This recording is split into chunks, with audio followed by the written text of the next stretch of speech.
नमस्कार। आज मार्गशीर्ष कृष्ण अष्टमी शके 1936 सादर करीत आहोत ठाणे वार्ता। ठळक घडामोडी। मराठी भाषेला अभिजात भाषेचा दर्जा मराठी दिनापूर्वी मिळवून देण्याची विनोद तावडे यांची ग्वाही। गँगमनच्या मृत्यूनंतर गँगमन्सनी उपनगरीय गाडी रोखल्यामुळे कल्याणकडे जाणारी वाहतूक दुपारी काही काळ ठप्प। आणि राष्ट्रीय लोक अदालतीमध्ये एका पोलिसाच्या विधवा पत्नीस 30 लाखाची नुकसान भरपाई मंजूर। या आणि इतर घडामोडी विस्तृतपणे पण काही क्षणातच। ठाणे वार्ता पहा श्रीस्थानक वाहिनीवर। आता सकाळी 9:15 पासून रात्री 9:15 पर्यंत ठाणे वार्ता, ठाण्यातील पहिलं दृकश्राव्य माध्यम। श्रीस्थानक वाहिनी ठाण्याची स्वतःची वाहिनी। ठाण्यातील घडामोडी, कार्यक्रम, वादविवाद, अगदी गाणी, नाटक याचा आनंद घर बसल्या पहा श्रीस्थानक वाहिनी। आपल्या ठाण्याचं हक्काचं व्यासपीठ श्रीस्थानक वाहिनी। ठाणे वार्ता आता संकेतस्थळावर देखील ठाणेवार्ता.com वर क्लिक करा आणि ठाण्याच्या घडामोडी जाणून घ्या। ठाण्यातील पहिलं ऑनलाईन माध्यम ठाणेवार्ता.com। नमस्कार मंडळी, दर रविवारी पाहायला विसरू नका। नमस्कार मंडळी, आपल्या प्रश्नांचं थेट उत्तर। ठाणे वार्ता पहा श्रीस्थानक वाहिनीवर। आता सकाळी 9:15 पासून रात्री 9:15 पर्यंत ठाणे वार्ता, ठाण्यातील पहिलं दृकश्राव्य माध्यम। अभिजात दर्जा मिळण्यासाठी आवश्यक असलेल्या निकषात मराठी भाषा बसत असून येत्या 27 फेब्रुवारी म्हणजे मराठी भाषा दिनापूर्वी मराठी भाषेला अभिजात भाषेचा दर्जा मिळवून देऊ अशी ग्वाही शालेय शिक्षण आणि सांस्कृतिक मंत्री विनोद तावडे यांनी ठाण्यात बोलताना दिली। अखिल भारतीय विद्यार्थी परिषदेतर्फे आयोजित प्रतिभा संगम या विद्यार्थ्यांच्या राज्यस्तरीय साहित्य संमेलनाचा समारोप विनोद तावडे यांच्या उपस्थितीत झाला। त्यावेळी बोलताना विनोद तावडे यांनी ही ग्वाही दिली। मराठी माणसासाठीचं राजकारण आणि मराठी भाषेचं संवर्धन यात खूप मोठा फरक असून दुकानावर मराठी पाटी लागली पाहिजे असा आग्रह धरणारे खूप आहेत, पण त्या दुकानाच्या आतील मालक मराठी असला पाहिजे असा आग्रह धरणारे किती आहेत असा टोला त्यांनी महाराष्ट्र नवनिर्माण सेनेचं नाव न घेता लगावला। मराठी माणसांनी मराठीतच बोलण्याचा आग्रह धरला पाहिजे। अनेकदा कॉल सेंटरवरून येणाऱ्या दूरध्वनीवरून संभाषण हिंदी अथवा इतर भाषेतून होतं, मात्र त्यावेळी मराठी माणसांनी मराठीतच बोललं पाहिजे, अन्यथा बोलणं टाळलं पाहिजे। तरच उद्या मराठी माणसालाही कॉल सेंटरवर नोकऱ्या मिळू शकतील असं तावडे यांनी सांगितलं। या परिषदेत मराठी भाषेला अभिजात भाषेचा दर्जा मिळवून देण्याचा प्रस्ताव मांडण्यात आला होता। राष्ट्रीय हत्तीरोग निर्मूलन सप्ताह आजपासून सुरू झाला असून दिव्यातील अंजूर येथील प्राथमिक आरोग्य केंद्रात कोकण विभागाचे सहाय्यक संचालक डॉक्टर के.आर. खरात यांच्या हस्ते याचा शुभारंभ झाला। या सप्ताहाचा उपयोग करून गावकऱ्यांनी अशा प्रकारच्या रोगास दूर ठेवावं असं आवाहन डॉक्टर खरात यांनी यावेळी केलं। 19 डिसेंबरपर्यंत जिल्ह्याच्या विविध भागात या सप्ताहाचं आयोजन केलं जाणार आहे। गावकऱ्यांनी या सप्ताहाच्या निमित्ताने वाटल्या जाणाऱ्या औषधांचा लाभ घ्यावा असं आवाहनही डॉक्टर खरात यांनी यावेळी केलं। कोकण विभागाच्या आरोग्य उपसंचालक डॉक्टर रत्ना राव खंडे यांनी सांगितलं की या अभियानाअंतर्गत 22,57,980 लोकसंख्येपर्यंत औषधं पोहोचवली जाणार आहेत। यामध्ये ग्रामीण भागातील 15,37,969 तर महापालिका क्षेत्रातील 5,90,683 जणांचा समावेश आहे। जिल्ह्यामध्ये सध्या हत्ती रोगाचे 960 रुग्ण आहेत।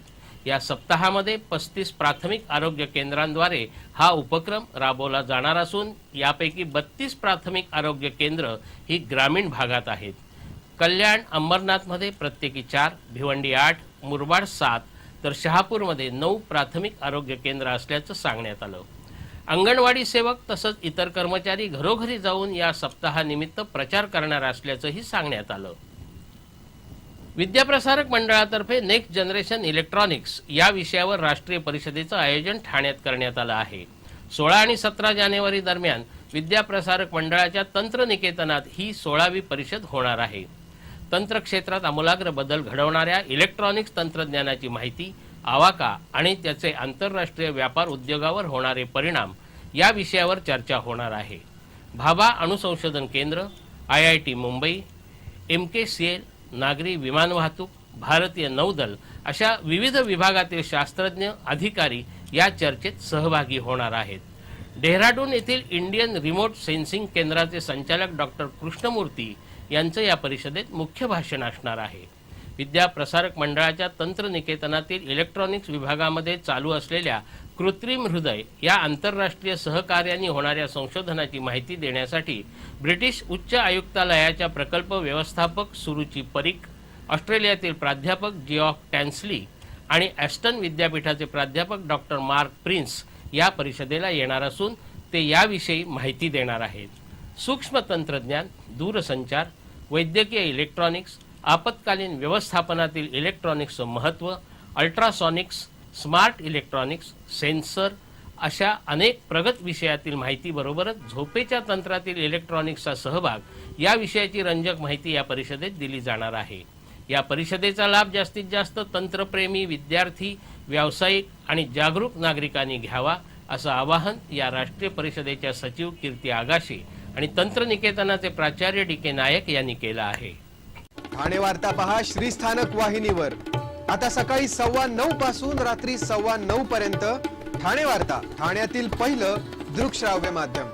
आपला परिसर स्वच्छ आणि सुंदर ठेवण्यासाठी ठाणे महापालिकेत सहकार्य करा. ओला सुका कचरा वेगवेगळा जमा करा आणि रोगराईपासून मुक्तता मिळवा. ठाणे वार्ता आता संकेतस्थळावर देखील ठाणेवार्ता.com वर क्लिक करा आणि ठाण्याच्या घडामोडी जाणून घ्या. ठाण्यातील पहिलं ऑनलाईन माध्यम ठाणेवार्ता.com.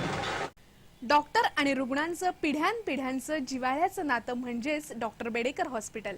आता अत्याधुनिक सोयी सुविधा आणि तंत्रज्ञान युक्त वंध्यत्व निवारण केंद्रात IVF आणि टेस्ट ट्यूब बेबीची ही सुविधा. डॉक्टर बेडेकर हॉस्पिटल, महर्षी कर्वेपथ, ठाणे. 65 वर्षांची निरंतर सेवा. Jaipuri jewellery exhibition cum sale, 50% बचत. American diamond sets, mangalsutra, fancy bracelet, fancy earring top, radium आणि गोल्ड प्लेटेड बांगड्या आणि अन्य ज्वेलरी फक्त जयपुरी ज्वेलरी एक्झिबिशन मध्ये, अशोका बेसमेंट जवळ, गोखले रोड, नौपाडा, ठाणे पश्चिम. ठाणे वार्ता पहा श्रीस्थानक वाहिनीवर. आता सकाळी 9:15 पासून रात्री 9:15 पर्यंत ठाणे वार्ता, ठाण्यातील पहिलं दृकश्राव्य माध्यम. ठाण्यातील एका रिक्षा चालकाच्या मुलाने डेहराडून येथील सैनिकी अकादमीतील अभ्यासक्रम पूर्ण करून भारतीय सैन्य दलात प्रवेश मिळवला आहे. ठाण्यातील अभय कदम याची भारतीय सैन्यात लेफ्टनंट म्हणून नियुक्ती झाली आहे. लवकरच तो आपल्या नव्या नियुक्तीवर रुजू होणार आहे. त्याच्या या यशाबद्दल पदवीधर मतदारसंघाचे आमदार निरंजन डावखरे यांनी त्याचं आणि त्याच्या आईवडिलांचं खास कौतुक केलं. अभय कदम हा ठाण्यातील एका मध्यमवर्गीय कुटुंबातील मुलगा आहे. त्याची आई गृहिणी तर वडील रिक्षा चालक आहेत. बिकट आर्थिक परिस्थितीतून मार्गक्रमण करत त्यांनी शालांत परीक्षेत 89% गुण मिळवले. पुढे BSc IT झाल्यानंतर त्यांनी जून 2013 मध्ये केंद्रीय लोकसेवा आयोगाची परीक्षा दिली. या परीक्षेत 193 क्रमांकानं अभय उत्तीर्ण झाला. त्यामुळे जुलै 2013ला तो डेहराडून येथील सैनिकी अकादमीत प्रशिक्षणासाठी दाखल झाला. हे प्रशिक्षण पूर्ण करून आता तो भारतीय सेना दलात दाखल झाला आहे. त्याच्या या यशाबद्दल डावखरे यांनी अभयने ठाण्याचं नाव उंचावलं असल्याचं कौतुक करून त्याला पुढील वाटचालीसाठी शुभेच्छा दिल्या. ठाणे ग्रामीण पोलीस दलातील एका पोलिसाच्या विधवा पत्नीस 30 लाख रुपयांची नुकसान भरपाई राष्ट्रीय लोक अदालतीमध्ये मंजूर करण्यात आली आहे. मोटार अपघात प्राधिकरणातील दावे निकाली काढण्यामध्ये वर्षानुवर्ष जात असताना लोक अदालतीमुळे मात्र हा दावा अवघ्या 4 महिने इतक्या विक्रमी वेळात निकाली निघाला आहे. ठाणे ग्रामीण पोलिसांमधील सहाय्यक पोलीस निरीक्षक बाळकृष्ण शिंदे हे भिवंडी बाह्यवळण रस्त्यावरील पोलीस चौकीच्या इथून रस्ता क्रॉस करत असताना त्यांना एका टेम्पोनी जोरदार धडक दिली. त्यामध्ये त्यांचा मृत्यू झाला. या मृत्यूनंतर सुगंधा शिंदे या त्यांच्या पत्नीने 45 लाखांची नुकसान भरपाई मागणारा दावा दाखल केला होता. राष्ट्रीय लोक अदालतीमध्ये या दाव्यामध्ये यशस्वी तडजोड झाली. सुगंधा शिंदे, मुलगा संतोष, विनायक, मुलगी सुनीता आणि मीना अशा 5 जणांना ही नुकसान भरपाई देण्याचे आदेश टेम्पोचे मालक रमेश वामन आणि युनायटेड इंडिया इन्शुरन्स या विमा कंपनीला 4 आठवड्याच्या आत देण्याचे आदेश देण्यात आले आहेत. ठाण्यातील कापूरबावडे येथील उड्डाणपुलाच्या कामाच्या चौकशीचे आदेश सार्वजनिक बांधकाम मंत्री सार्वजनिक उपक्रम एकनाथ शिंदे यांनी दिले आहेत. माजिवडा नाक्यावर उभारण्यात आलेला हा पूल सुरुवातीपासूनच वादग्रस्त ठरला आहे.